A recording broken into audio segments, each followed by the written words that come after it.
In 2005, the city of Phoenix, Arizona, was gripped by fear. The police department was overwhelmed, facing an unprecedented surge of violent crime. Multiple serial killers were active simultaneously, striking fear into the hearts of residents. Women, men, and even pets were not safe. Among these shadowy figures lurking in the city was Mark Gudo, a man whose life story was as dark as the crimes he would eventually commit. Born on September 6, 1964, Mark was the youngest of 15 children in a struggling lower-class family. Rumors whispered of substance abuse problems among the Gudo family, yet some siblings defied these hardships, becoming hard-working and law-abiding citizens. Mark's childhood was far from stable. His mother passed away when he was just 12, forcing him to move in with an older sister. He tried to find normalcy in school, playing American soccer alongside his older brother Michael, yet he was never as successful. Financial hardship forced him into work at an early age, and his interest in studies waned, ultimately leading him to drop out of high school in 1982, just short of graduation. At the age of 17, Mark's life took a darker turn. A young girl came forward to police, alleging that Mark and his brother Michael had repeatedly sexually assaulted her during 1981. Yet, the investigation revealed that the girl led an antisocial lifestyle and had voluntarily engaged with the brothers, casting doubt on her claims. Mark faced no charges and the girl eventually left Phoenix. But this was merely the beginning of a trajectory that would plunge him into infamy.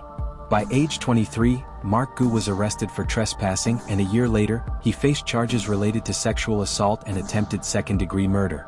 The press labeled his victim as Darling, a woman whose life would become entwined with his in the most horrific way. On the early morning of August 6, 1989, police responded to a horrifying call.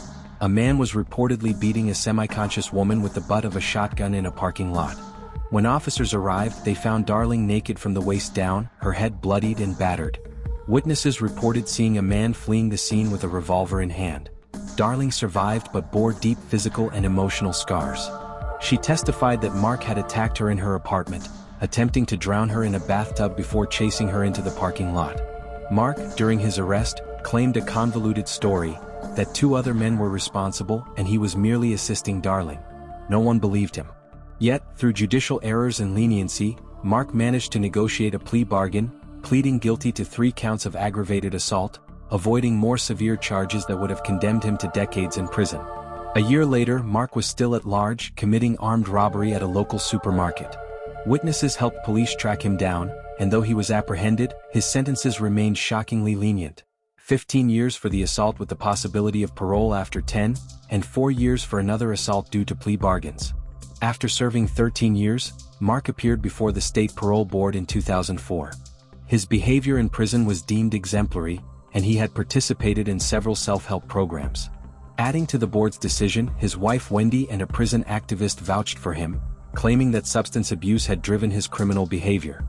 In a 4-1 vote, Mark was granted early release. Reintegrating into society, Mark took a construction job, appearing diligent and well-liked by co-workers. Life seemed to stabilize for him and Wendy. But the peace was deceptive. Soon, a series of heinous crimes began to terrorize Phoenix. On August 6, 2005, 3 teenage girls were attacked by an armed man behind a church off Line Road. 2 were sexually assaulted. Within a week, on August 14, another sexual assault occurred. By early September, 19-year-old Georgia Thompson was murdered, her body discovered with a gunshot wound to the head and her wallet missing. Other attacks followed, including assaults on 2 young sisters, one of whom was pregnant. The assailant forced them to a secluded area, pointing a gun at the older sister while violating the younger. The pattern became clear.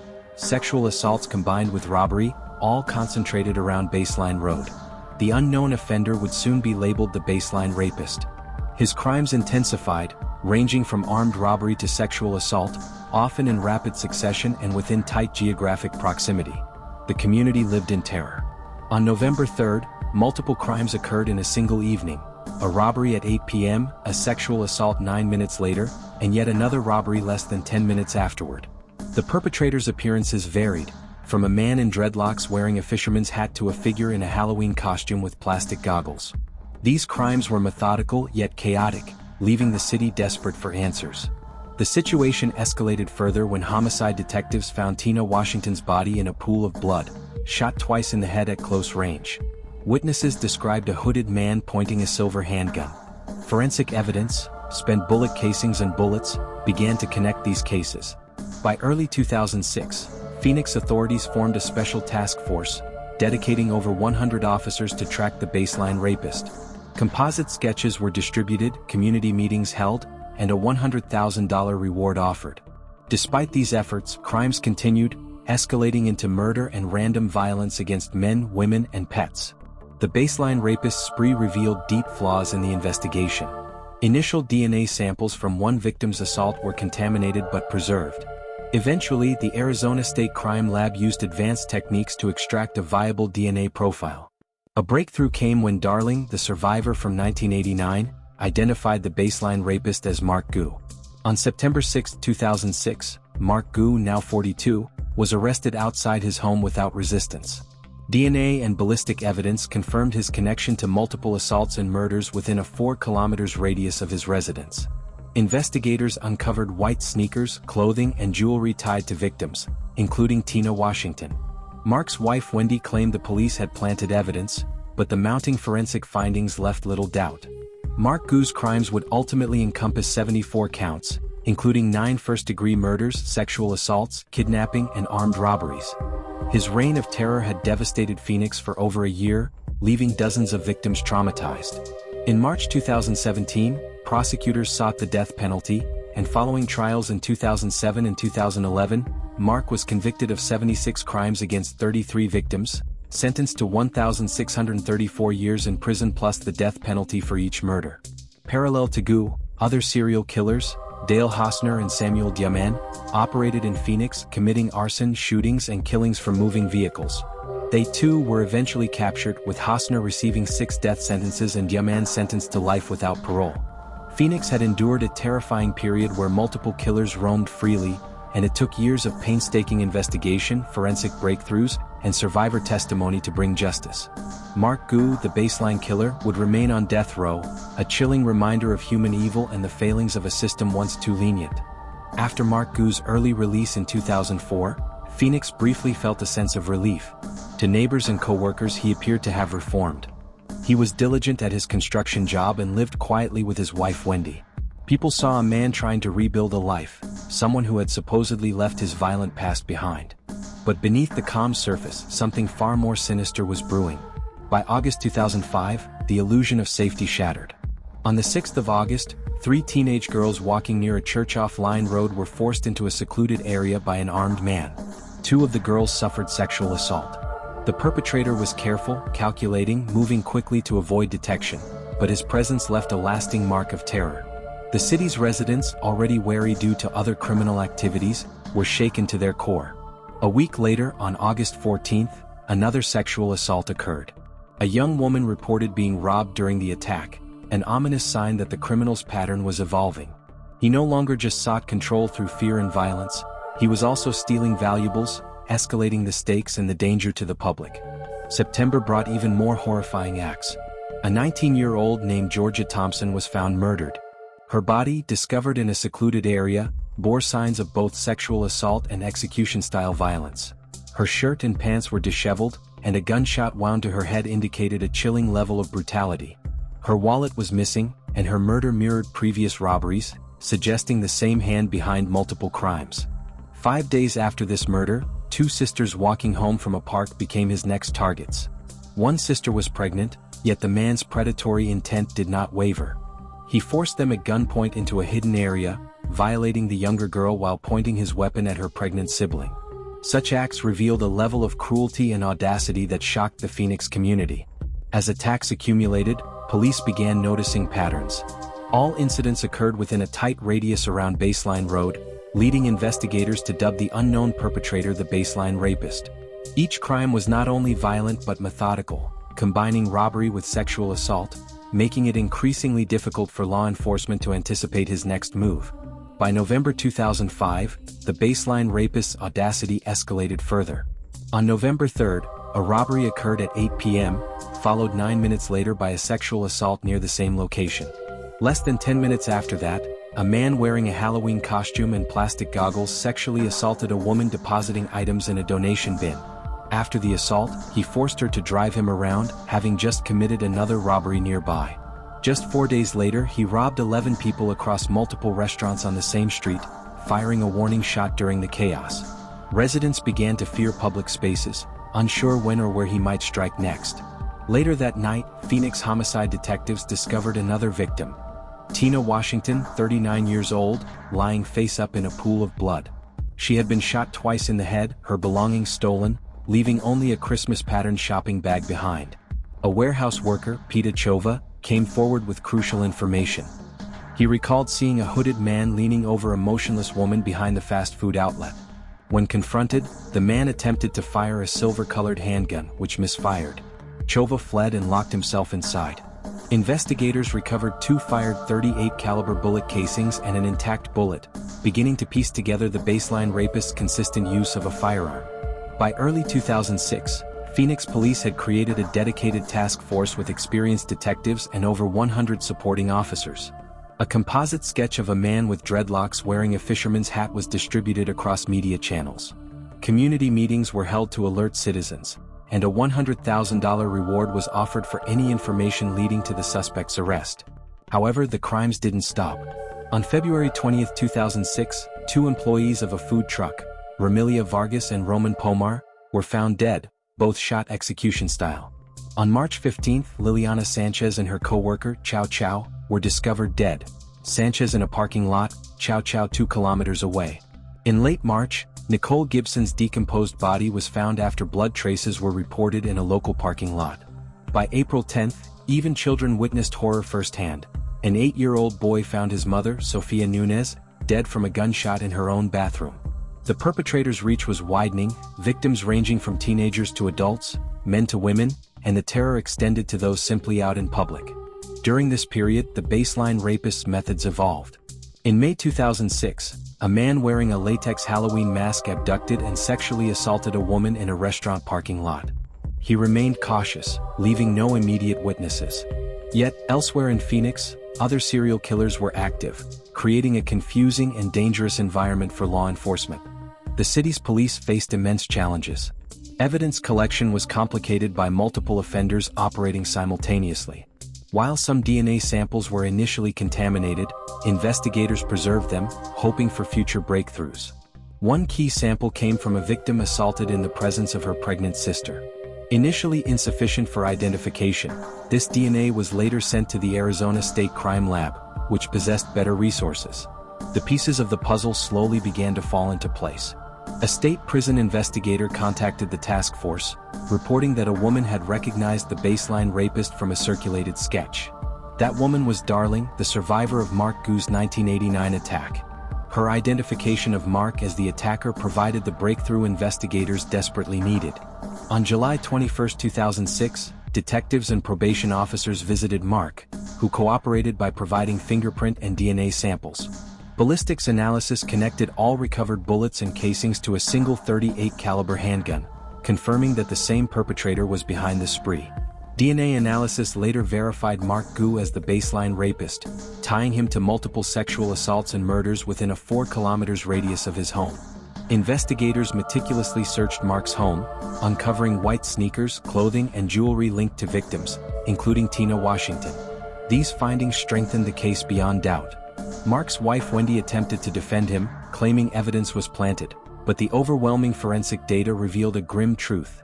The man believed to have reformed was orchestrating a year-long campaign of terror, leaving Phoenix in a state of fear and helplessness.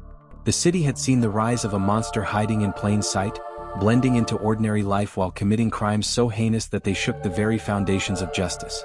By mid-2006, the task force knew they were closing in on their target, but the scale of Mark Gudo's spree left a trail of pain that would take years to untangle. By the summer of 2006, Phoenix was gripped with fear. The baseline rapist had escalated from sexual assaults to cold-blooded murder, and the city's residents were terrified to leave their homes alone. Each crime seemed more brazen than the last, leaving detectives struggling to piece together a pattern from the chaos. Phoenix's special task force, though skilled, faced a puzzle so dark and twisted that even veteran officers felt unease.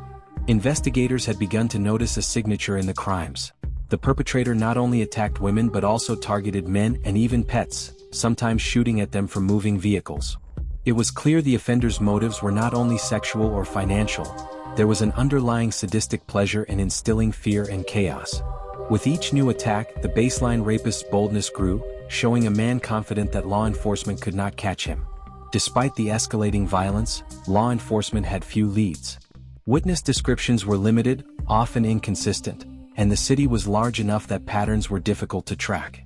The sketch of the baseline rapist, dreadlocks, a fisherman's hat, was circulated in newspapers, on billboards, and through television media, but no credible sightings had led to arrests. Rewards of up to $100,000 were offered for information, yet tips were sporadic and often false. The breakthrough came when Darling, the woman whose testimony had first sent Mark Gudo to prison years earlier, came forward. She recognized the sketch of the baseline rapist as Mark. Her statement revived a critical lead. Though years had passed since her attack, her memory was sharp, and her identification gave investigators a concrete suspect to pursue. By July 2006, detectives and probation officers visited Mark at his home. They asked for fingerprints and DNA samples. Mark, appearing calm and cooperative, provided both. Meanwhile, ballistics experts examined the bullets and casings recovered from crime scenes over the past year. Their analysis confirmed that a single .38 caliber handgun had fired all the shots, linking multiple murders and assaults to one individual. The forensic breakthroughs didn't stop there. DNA collected from one of the victims, previously contaminated and inconclusive, was sent to the Arizona State Crime Lab. Using advanced analysis techniques, scientists isolated male DNA and confirmed it matched Mark Gudo. With this evidence, investigators had irrefutable proof. The baseline rapist was Mark Gudo, a man who had manipulated the justice system, presented a facade of reform, and yet continued his spree of terror. As the task force prepared for a raid on Mark's home, Phoenix residents were on edge. The city had endured months of fear, knowing a violent predator was living among them. The law enforcement team meticulously planned every step, aware that Gudo was dangerous, armed, and unpredictable. SWAT teams were on standby, nearby streets were blocked, and surveillance teams were positioned to monitor every exit. On September 6, 2006, Mark Gudo's 42nd birthday, police moved in. The operation was swift. Mark was arrested without resistance in front of his home. He had no chance to escape, and the neighborhood watched as officers led him away in handcuffs. For some residents, there was relief. For others, horror lingered as the full extent of his crimes had yet to be revealed. Investigators immediately expanded the charges. Mark was linked to dozens of sexual assaults, multiple murders, armed robberies, and kidnappings, most of which had occurred in a tight 4 kilometers radius around his home. The evidence collected from his house was chilling. Dozens of shoes, clothing articles, and jewelry from victims, including Tina Washington's distinctive ring and bracelet. Forensic analysis confirmed DNA matches from multiple murdered and assaulted victims. As news of the arrest spread, Mark's wife Wendy claimed police had planted the evidence to frame him. She became his chief defense advocate, trying to argue that Mark had been targeted unfairly by law enforcement seeking fame.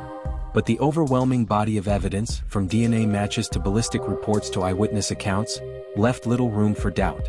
The Phoenix Police Department had documented each step meticulously, providing hundreds of pages outlining their investigation. With Mark in custody, detectives began reconstructing the scope of his crimes. They realized the man they had once considered reformed had orchestrated a meticulously planned campaign of terror for years. Each attack, robbery, and murder had been part of a larger pattern, leaving a trail of suffering that the city would struggle to forget. Meanwhile, forensic teams revisited crime scenes, using advanced techniques to extract more DNA samples and trace evidence. Each recovered item, whether a shoe, a piece of clothing, or a bullet casing, provided another link in the chain of evidence that would later be crucial in court. Investigators also discovered that Mark had installed surveillance equipment in some victims' homes, giving him an intimate knowledge of their routines and making him even more dangerous. The investigation revealed a terrifying reality. Mark Gudo was not an impulsive criminal.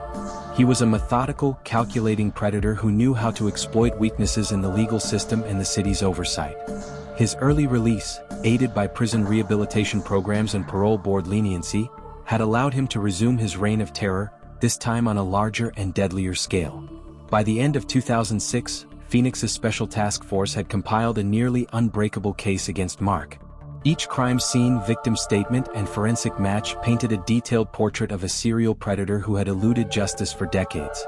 The city could finally breathe a little easier, but the scars left by the baseline rapist's actions would linger for years. Families mourned lost loved ones, survivors struggled with trauma, and the collective memory of Mark Gudo's crimes remained a dark chapter in Phoenix history. The capture of Mark Gudo also prompted law enforcement to reflect on the systemic failures that allowed him to resume his criminal spree. From early investigative oversights in the 1980s to the judicial leniency that allowed his parole, every misstep became a lesson in vigilance. Police departments reviewed protocols for DNA evidence, witness protection, and criminal rehabilitation to ensure that no other predator could exploit similar gaps. In the months following his arrest, investigators worked tirelessly to connect every unresolved case to Mark Gudo. Each confession, each DNA match, each piece of physical evidence reinforced the grim reality of the baseline rapist's decade-long campaign of terror. The city had endured the full scope of his depravity, and the justice system now had the task of ensuring that Mark Gudo would never harm another person again. The arrest of Mark Gudo sent shockwaves through Phoenix, but for detectives the case was far from over. The months ahead would test every ounce of their skill and patience, as the task of preparing for trial revealed the full magnitude of his crimes. Evidence was overwhelming, yet the legal process required meticulous organization, careful strategy, and unwavering attention to detail. The city's residents, meanwhile, remained on edge. Families who had lost loved ones, or who had narrowly escaped his attacks, awaited justice. But the memory of the baseline rapist's reign of terror haunted every corner of Phoenix. From the start, prosecutors knew this case would be extraordinary. Mark Gudo faced dozens of charges, including multiple murders, sexual assaults, attempted sexual assaults, kidnappings, and armed robberies. His actions spanned years, from early assaults in the 1980s to the calculated spree after his release in 2004. The sheer volume of crimes meant that the courtroom would become a stage for the darkest chapters of human behavior. Each victim's story, each piece of evidence, had to be presented in a way that illustrated the continuity and deliberateness of Gudo's attacks. The prosecution began with a focus on the murders that were most clearly linked through forensic evidence. Tina Washington's case, one of the earliest after his release, became central. Prosecutors detailed how she was shot twice in the head, found in a pool of blood with only a shopping bag nearby, her valuables stolen. Witness testimony from Peta Chova, who had seen Mark at the scene but survived an attempted shot from Gudo's gun, provided crucial eyewitness corroboration. Forensic evidence, DNA on items recovered from Gudo's home, bullet casings from his .38 caliber handgun, connected him to the murder beyond reasonable doubt. As the trials progressed, the scope of Gudo's depravity became clearer. Prosecutors introduced clothing, shoes, and jewelry recovered from his home. White sneakers that matched eyewitness descriptions of the attacker's footwear were linked to multiple crimes.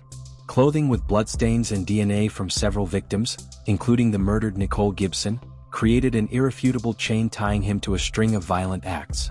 The courtroom became a gallery of horror, each exhibit a testament to the suffering Gudo had inflicted. But the trials were not simple or straightforward. Mark's wife Wendy acted as his chief defender, claiming that police had planted evidence to frame him. She argued that the forensic findings were fabricated and suggested that law enforcement had sought personal glory by accusing Mark. While her strategy aimed to cast doubt, the meticulous collection of evidence, the alignment of witness statements, and the forensic confirmations left little room for alternative explanations. Every claim of planted evidence was countered by detailed logs, photographs, and procedural reports that documented the chain of custody for every piece of evidence. The defense also tried to focus on Mark's life before his crimes. They painted him as a man who had faced hardship, including the death of his mother, a lower-class upbringing, and alleged struggles with substance abuse. While these facts might have elicited sympathy in isolation, the prosecution's evidence painted a far more disturbing picture. A man who had deliberately exploited every opportunity to harm others, regardless of consequences, for decades. His temporary incarceration, marriage, and apparent rehabilitation were nothing more than a facade masking a calculating predator. Courtroom sessions were tense and emotionally charged. Victims and surviving witnesses testified about the attacks, detailing the fear, pain, and trauma inflicted by Mark Gudo. One testimony from a young girl who had been attacked alongside her pregnant sister illustrated the cold-blooded cruelty of Gudo, who had pointed a gun at the sister's stomach while assaulting her sibling. Another testimony described how Gudo had kidnapped Carmen Miranda from a car wash, holding her hostage before shooting her in the head, a brutal act that terrorized anyone who had thought Phoenix was safe again.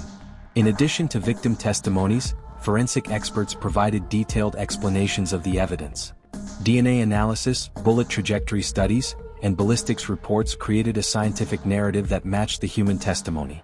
Every act, every item, every trace was meticulously documented to prove that the crimes were not isolated incidents, but part of a calculated pattern of sexual violence, murder, and intimidation.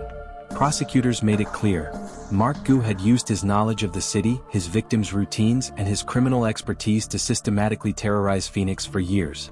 As the trial continued, media coverage intensified. News outlets reported on the gruesome details of the baseline rapist spree, creating public outrage and fascination. The courtroom became a focal point for both grief and morbid curiosity. Families of the victims watched closely as the system attempted to deliver justice, and survivors took a cautious hope from the painstaking process that they might finally see the man who had caused so much suffering held accountable. One particularly disturbing revelation came when investigators detailed the extent of Mark's surveillance tactics. Some victims had video systems in their homes, which he had tampered with or monitored, allowing him to plan attacks with terrifying precision.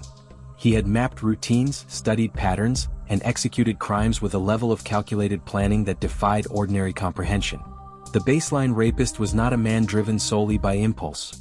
He was a strategist, a predator who took the time to ensure that each attack inflicted maximum fear and control.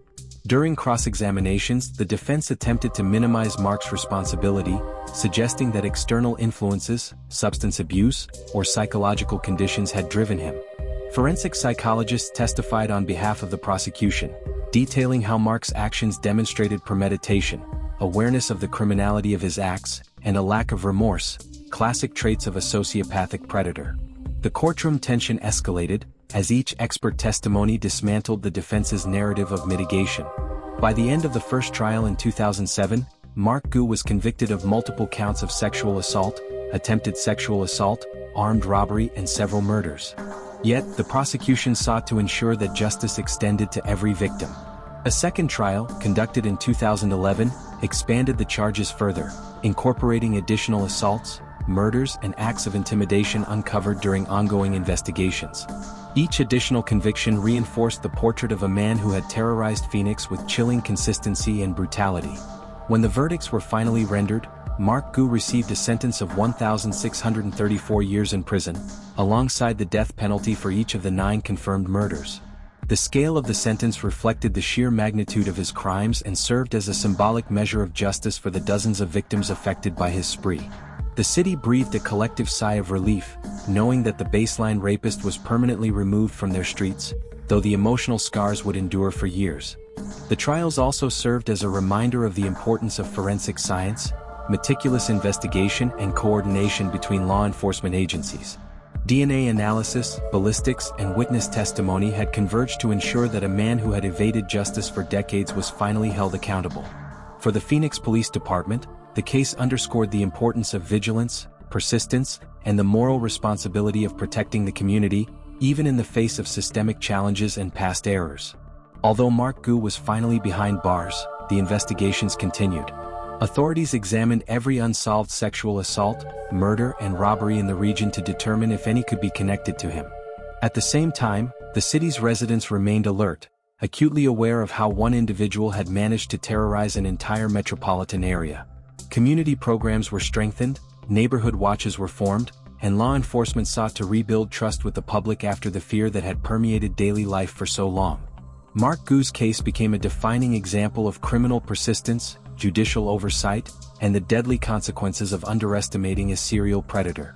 Families, law enforcement, and the community learned firsthand how a single individual, armed with cunning, cruelty, and a willingness to exploit every legal loophole, could inflict decades of suffering. The baseline rapist's legacy, while horrific, ultimately led to reforms in investigative procedures, parole hearings, and interagency coordination, ensuring that future predators would face more stringent scrutiny. The conviction of Mark Gudo brought relief to Phoenix, yet beneath the surface the city remained tense. Survivors carried scars invisible to the naked eye, families mourned their loved ones, and law enforcement knew that despite the closure of the baseline rapist case, the shadows of fear lingered. The The trials had revealed the depth of Gu's depravity, but they also highlighted systemic weaknesses, lapses in oversight, and the terrifying consequences of a predator left unchecked for decades.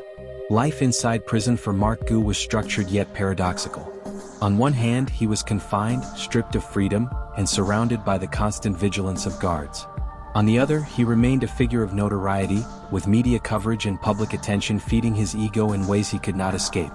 Inmates speculated about the infamous crimes he had committed, and while some avoided him, others sought his presence, fascinated or horrified by his infamy.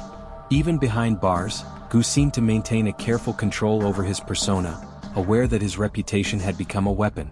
The prison system, meanwhile, faced intense scrutiny. Critics pointed to his early release in 2004 as a catastrophic failure, questioning the judgment of the parole board and the effectiveness of rehabilitation programs.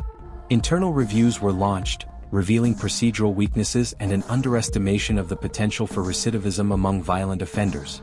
Each revelation sparked public outrage, fueling media narratives that painted the system as naive and underscoring the human cost of leniency. Outside the prison walls, Phoenix continued to grapple with the aftermath of Gu's crimes. Communities along Baseline Road and other affected neighborhoods organized self-defense workshops, public awareness campaigns, and neighborhood watches. The psychological impact was profound. Parents accompanied children to school, couples avoided certain streets after dark, and the mere mention of the Baseline rapist evoked visible anxiety.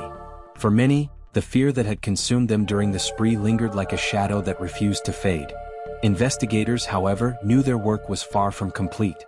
They meticulously reviewed every unsolved crime in the city from the past 2 decades, comparing ballistic reports, DNA samples, and witness testimonies. The goal was not only to ensure that every victim received justice but also to prevent the possibility of another predator exploiting gaps in the system. Detectives revisited crime scenes, cross-referenced data, and painstakingly documented connections that might have gone unnoticed during the initial chaos. Mark Gudo's personal life remained a point of fascination and controversy. His marriage to Wendy, which had seemingly provided stability and a veneer of normalcy, was scrutinized. Some wondered how someone so close to a man capable of such horrors had failed to detect his intentions. During court proceedings, Wendy had passionately defended him, claiming innocence and accusing law enforcement of evidence manipulation. Yet, the overwhelming weight of DNA evidence, forensic findings, and eyewitness accounts made her defense untenable. The psychological dynamics of their relationship became a subject of study for criminal psychologists, illustrating how proximity to a predator could distort perception and judgment. Meanwhile, the city witnessed the residual chaos from Gudo's spree. Businesses along the corridors of his crimes reported declines in nighttime foot traffic, and property values fluctuated as communities struggled with the stigma attached to being labeled the Baseline Rapist's neighborhood. Local authorities responded by increasing police patrols, implementing surveillance systems, and conducting community engagement sessions to rebuild trust. Yet, for residents, the trauma lingered. Every shadow, every stranger on a dark street was a potential threat in the aftermath of years of terror. Investigations into Gudo's patterns revealed chilling details. He had meticulously studied his victims' routines, homes, and workplaces. Surveillance systems, casual conversations, and even social media behavior were analyzed by him to identify the most vulnerable targets. The premeditation involved in his crimes was unsettling. He wasn't impulsive but calculated, blending into everyday life while planning acts of extreme violence. Detectives used this information to educate the public, emphasizing that awareness, precaution, and vigilance were vital for safety in a world where predators existed among ordinary citizens. The courtroom also shed light on the victims' incredible resilience. Survivors testified about their narrow escapes, the moments of sheer terror, and the struggle to reclaim their lives. Their bravery provided a counter-narrative to Gudo's calculated malice. While he had inflicted unimaginable pain, human courage, solidarity, and justice ultimately prevailed. These stories became central to understanding the true impact of his actions, not merely in numbers or statistics, but in the lived experiences of those who endured his violence. Forensic breakthroughs played a crucial role in ensuring Gudo's accountability. DNA samples, initially contaminated or overlooked, were reanalyzed with advanced techniques. Ballistics experts meticulously matched bullets and casings from multiple crime scenes to his .38 caliber handgun. The convergence of scientific evidence and survivor testimony created a narrative that left no room for doubt. The message was clear: meticulous investigation, patience, and technological innovation could overcome even decades-long criminal elusiveness. While the legal system focused on justice, media coverage ensured that the story of Mark Gudo became a cautionary tale. News outlets detailed his early life, the failures of the parole system, and the horrors of his spree. Public forums debated how such crimes could have been prevented, and policymakers began reviewing sentencing guidelines, parole processes, and crime monitoring strategies. Gudo's actions, while horrifying, sparked necessary conversations about systemic change and community safety. The long-term impact on Phoenix was profound. Law enforcement agencies adopted new protocols for tracking violent offenders, DNA collection procedures were modernized, and interagency communication improved. The legacy of the baseline rapist case served as a benchmark for training, public safety campaigns, and the integration of forensic science into routine investigative work. Communities that had been terrorized began healing, but the memory of the crimes ensured that vigilance remained an ingrained part of everyday life.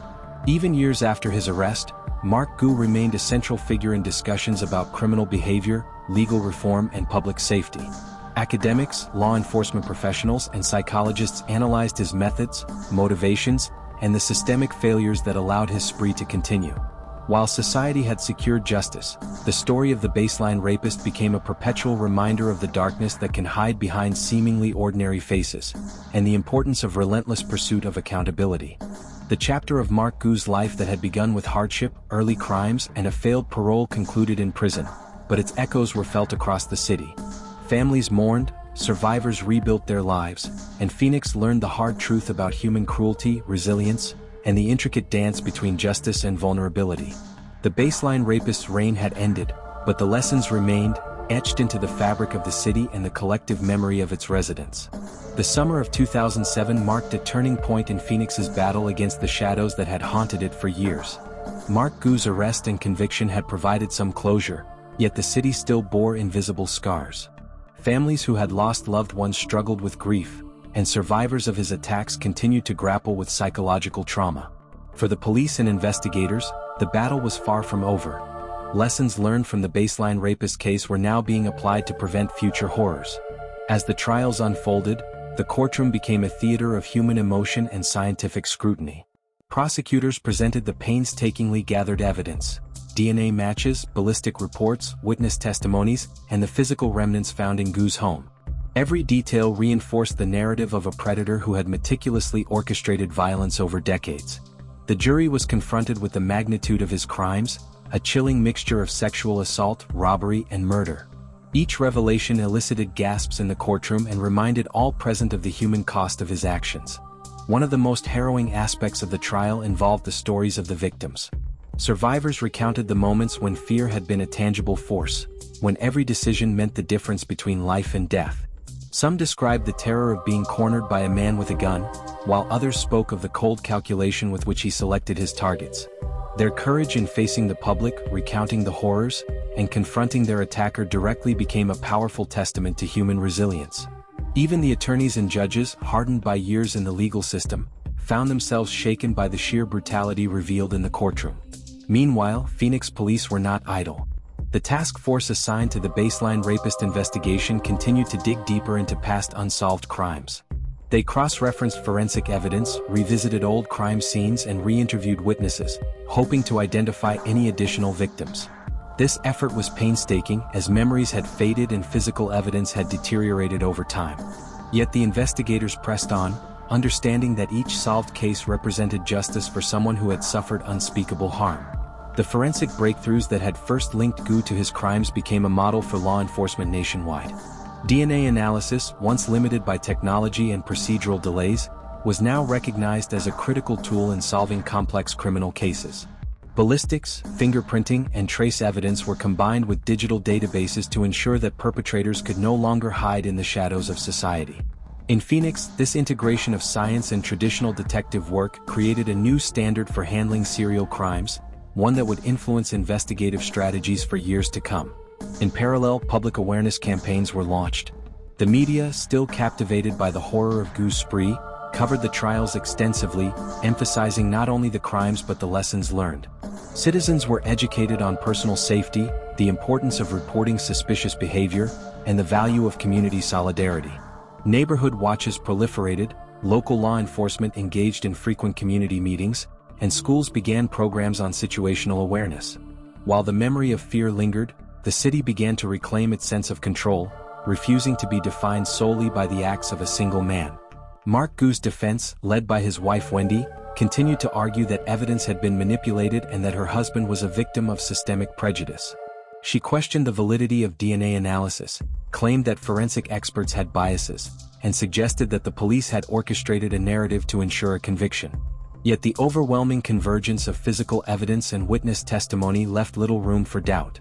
Psychologists and criminologists analyzing the case noted that Gudo's early life, marked by neglect, substance exposure, and familial dysfunction, might explain behavioral tendencies, but could not excuse the deliberate violence inflicted upon his victims.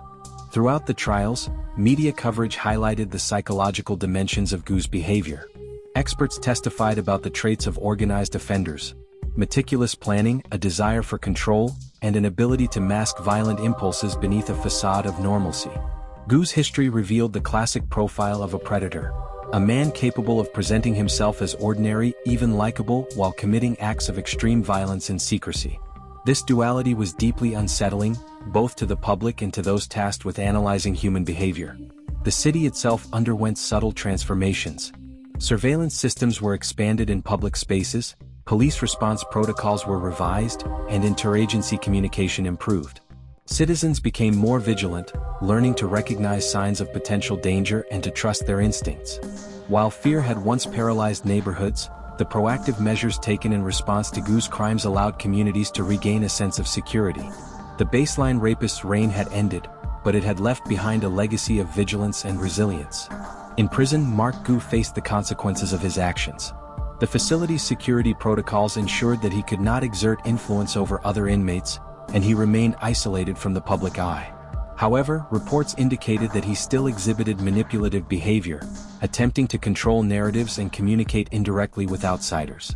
Psychologists studying him noted that even confinement did not diminish the calculated nature of his personality. He remained a cautionary figure, a study in the persistence of predatory behavior, even under conditions designed to suppress it. The legal process continued long after his conviction. Appeals, motions for retrial, and challenges to sentencing were filed, though ultimately unsuccessful. The death penalty sentences for his 9 murders remained in place, a stark reminder of the severity of his crimes. Each legal proceeding reinforced the importance of due process, ensuring that even those accused of the most heinous acts received a fair trial. For the victims and their families, these proceedings were both painful and necessary, providing a structured path toward justice and closure. Beyond the courtroom, the story of Mark Gudo served as a lens through which society examined systemic failures. Parole boards faced criticism for inadequate risk assessment, law enforcement agencies revisited investigative protocols, and policymakers debated legislative reforms. The case illustrated the critical importance of early intervention, rigorous monitoring of high-risk offenders, and the integration of forensic science into routine policing. Each lesson learned became a step toward preventing similar tragedies in the future. As the years progressed, Phoenix slowly healed. Survivors continued therapy, support networks strengthened, and community programs expanded. Memorials were held for those who had lost their lives, and educational initiatives highlighted the dangers of complacency. The city's collective memory carried the shadow of the baseline rapist, but it was tempered by resilience, solidarity, and a renewed commitment to safety. Mark Gudo's story, while rooted in darkness, became an enduring case study in criminal psychology, law enforcement strategy, and the societal response to violence. Researchers analyzed his patterns, dissected investigative successes and failures, and explored the human capacity for both evil and courage.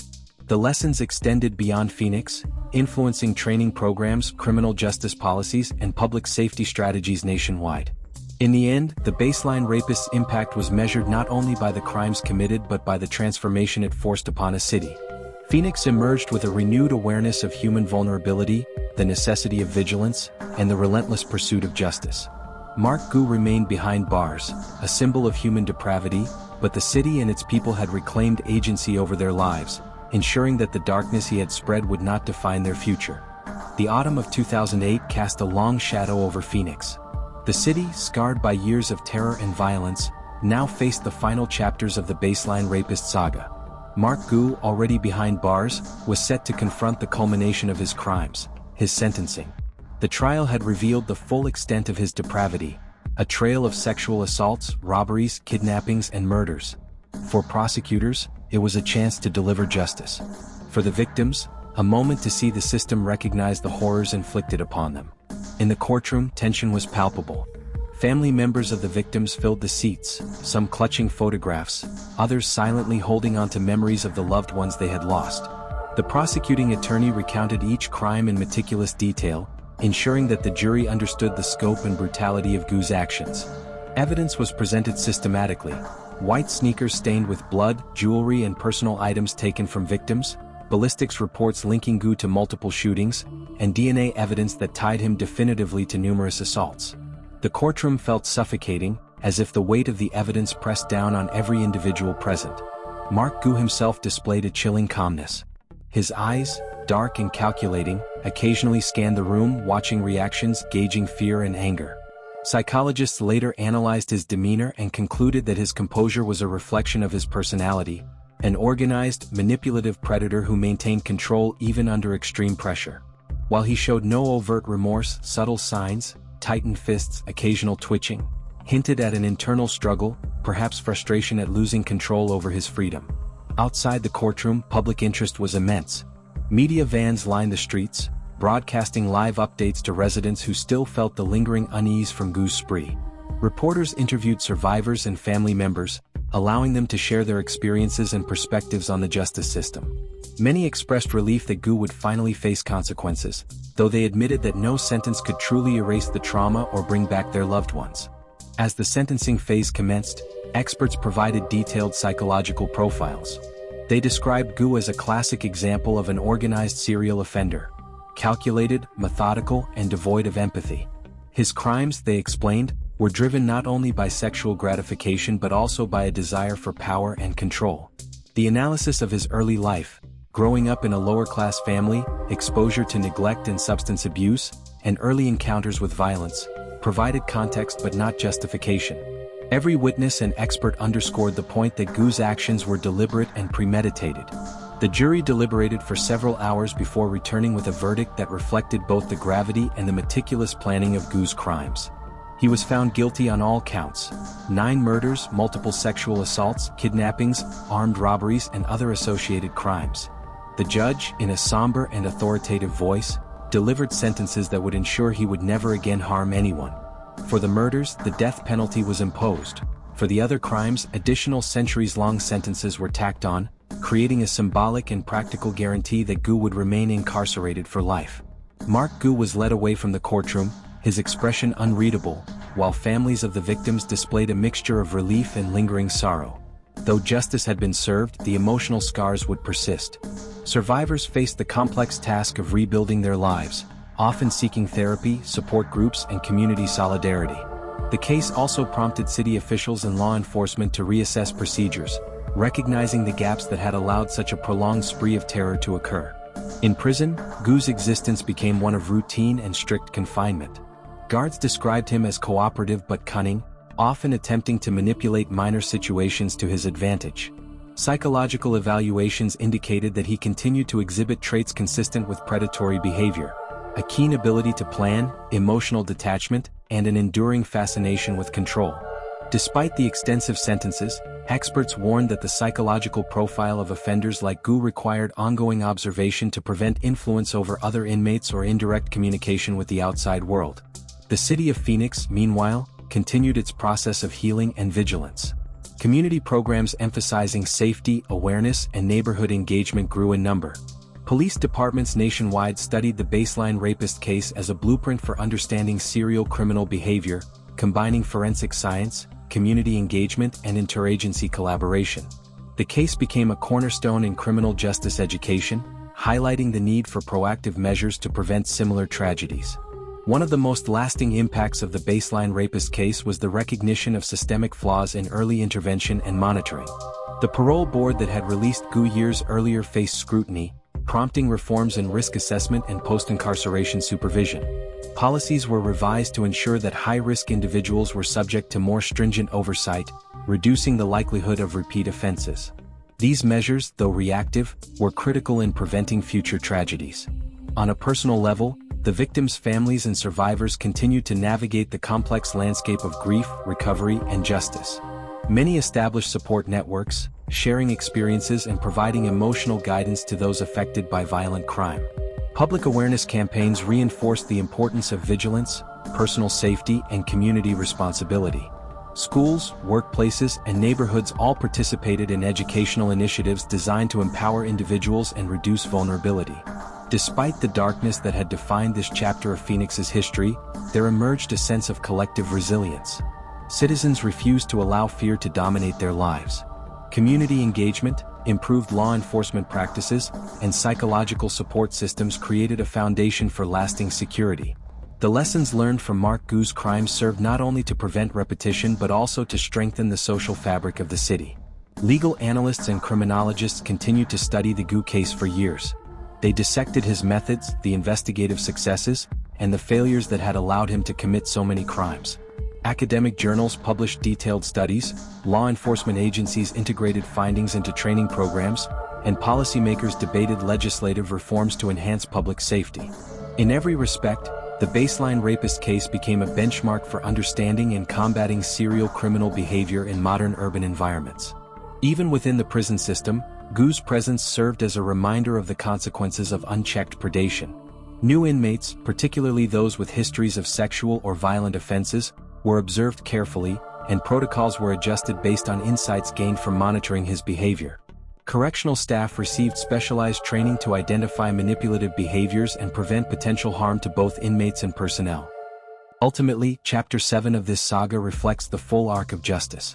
From the early years of neglect and criminal behavior, through decades of escalating violence, to final sentencing and societal reform, the story of Mark Gudo demonstrates the profound human, legal, and psychological dimensions of crime. Phoenix, scarred yet resilient, emerged stronger and more vigilant. Survivors found pathways to healing, law enforcement refined their strategies, and the public gained awareness of both the risks and the measures necessary to maintain safety. Mark Gudo remained on death row, a figure of dark fascination and cautionary study, while Phoenix continued its journey of recovery, remembrance, and resilience.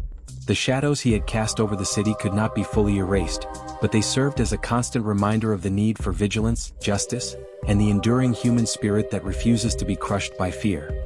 The city of Phoenix had finally begun to breathe after the arrest and conviction of Mark Gudo, but the wounds left by his crimes ran deep. Families of the victims struggled to reconcile with the loss, while survivors worked tirelessly to reclaim a sense of normalcy. For the authorities, the case had been a monumental challenge, a true test of patience, investigative skill, and coordination. Now, in the aftermath, Phoenix became a city determined to heal, learn, and prevent such horrors from ever happening again. Gudo's imprisonment marked the end of his active reign of terror, but the psychological effects of his crimes lingered. Survivors described ongoing nightmares, anxiety, and distrust of public spaces, particularly near the areas where attacks had occurred.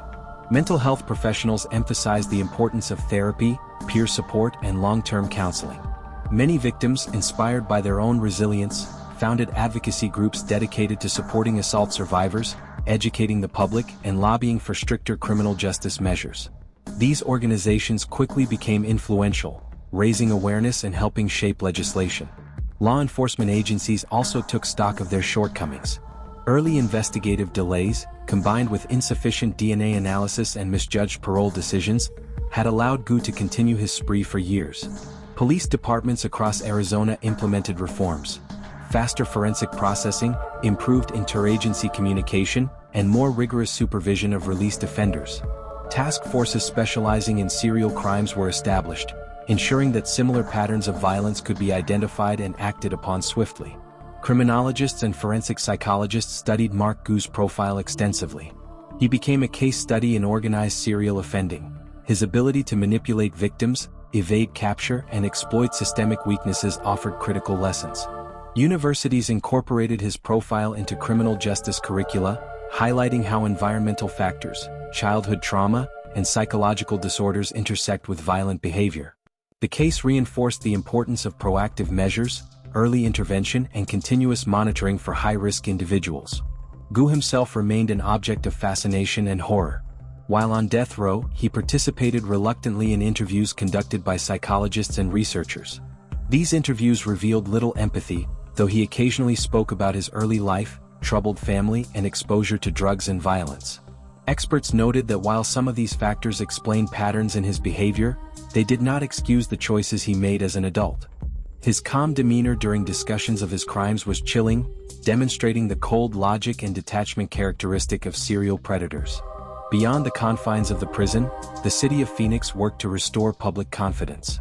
Neighborhood watch programs flourished, community centers offered safety workshops, and schools integrated lessons on personal security and awareness. Residents who had once lived in fear began to reclaim public spaces, walking streets they had avoided for years and participating actively in civic life. Murals, memorials, and public gatherings commemorated victims, ensuring that the human cost of Gudo's crimes would not be forgotten. The legal and systemic consequences were equally profound. Parole boards across the state revised evaluation procedures, integrating stricter risk assessments and continuous monitoring protocols. Judges, prosecutors, and defense attorneys reflected on the case, recognizing the delicate balance between rehabilitation and public safety. Lawmakers passed new legislation to enhance tracking of high-risk offenders and to improve forensic capabilities in crime labs. The Baseline Rapist case became a benchmark for policy reform, influencing both local and national approaches to violent crime. Even the media played a role in the aftermath. Investigative journalists chronicled the full story, from the earliest assaults to the eventual capture and sentencing. Documentaries, books, and articles highlighted the resilience of survivors, the dedication of law enforcement, and the importance of forensic science. While sensationalism was inevitable, many reporters focused on educational and awareness-driven narratives, emphasizing lessons learned and the necessity of vigilance. Mark Gudo's trial and sentencing also had ripple effects beyond Arizona. Law enforcement agencies nationwide examined the case for patterns, techniques, and strategies to prevent similar sprees. Serial crimes that combined sexual assault with robbery, as Gudo had committed, became a key area of study. Training programs incorporated scenario-based learning, teaching officers how to identify early warning signs, conduct forensic analysis efficiently, and coordinate with multiple jurisdictions. The goal was clear: ensure that no other city would endure such a prolonged and terrifying spree. Yet, despite the reforms, the emotional and social impact remained. Survivors continued therapy, support networks expanded, and families engaged in advocacy. Memorials and annual events commemorated victims, serving both as remembrance and as a tool for raising awareness about sexual violence. Community centers offered programs for youth, emphasizing respect, consent, and personal responsibility. Public discourse began to shift from fear to empowerment, a sign of a city reclaiming control over its narrative. The case also underscored the importance of scientific advances in crime solving. DNA testing, forensic ballistics, and careful analysis of seemingly minor details, such as footwear and personal items, had been critical in securing Gudo's conviction. Labs adopted new protocols, ensuring that evidence was preserved and processed rapidly. Training programs emphasized contamination prevention and the value of collecting every possible trace of evidence, no matter how small. These scientific lessons became embedded in standard operating procedures, preventing future delays and improving investigative efficiency. Criminal justice experts noted that the human element, witnesses, survivors, and vigilant community members, was just as vital as forensic science. Peta Chau's eyewitness account, Darling's recognition, and the vigilance of neighbors had all contributed to solving the case. Law enforcement agencies integrated community outreach into their standard practices, emphasizing that public cooperation was often the key to solving complex cases. As years passed, Phoenix transformed. Streets once haunted by fear became spaces of community interaction. The story of Mark Gudo, though dark and unsettling, became a catalyst for growth, education, and systemic improvement. Survivors emerged as advocates, law enforcement refined its practices, and the public regained confidence in their ability to protect themselves and their neighborhoods.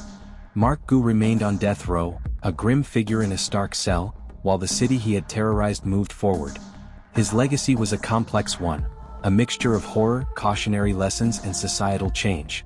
His crimes served as an enduring reminder of the dangers posed by unchecked predation, the resilience of human communities, and the critical importance of justice systems that respond swiftly and effectively. Phoenix, scarred but resolute, became a model for recovery and vigilance. The baseline rapist case demonstrated that even in the darkest times, coordinated effort, scientific rigor, and community resilience could restore a sense of safety and justice. Citizens learned to navigate the balance between fear and empowerment, recognizing that awareness, education, and proactive measures were essential for maintaining security in a modern urban environment. Ultimately, the baseline rapist saga concluded not just with the imprisonment of a single man, but with the transformation of a city. Policies were reformed, communities strengthened, and the legacy of the victims honored. Mark Gudo, though a figure of infamy, could no longer act. Yet the lessons derived from his crimes would resonate for generations, shaping the approaches of law enforcement, legal systems, and communities across the country. Even today, the baseline rapist case is referenced in criminology courses, law enforcement seminars, and psychological studies. It serves as both a cautionary tale and a study in resilience, demonstrating the critical importance of vigilance, systemic efficiency, and human empathy. Survivors' voices, once silenced by fear, now guide reforms and inspire awareness campaigns. Phoenix's story, dark and painful as it was, became one of vigilance, recovery, and the enduring power of justice.